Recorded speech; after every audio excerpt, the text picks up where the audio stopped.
Sir, meron na po bang estimated na crowd na dumating simula po kanina sa mga realista, sir? Based on sa estimate po ng ating men on the ground is more than 2,000 po yung nagmamarch po papunta po rito. Sir, in addition, sir, ano po mga payo nyo sa ating mga realista nagpupunta rito para isagawa yung kilos protesta para at least kahit paano ay hindi magkaroon ng kahit anong makaguluhan, sir?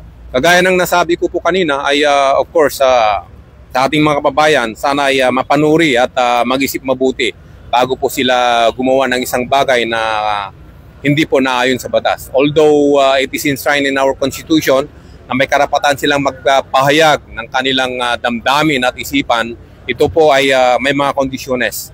And of course, pag nalapag po yung kondisyones po na to, ang inyong PNP ay andito para po, of course, i-enforce po yung batas po na umiiral. Mula po dito sa Quezon City Commonwealth at sa ngalan po ng aming Regional Director ng NCRPO, Police Major General Anthony Abirin, at sa aming Force Commander ng Regional Mobile Force Battalion ng NCRPO, Police Colonel Celso M. Rodriguez.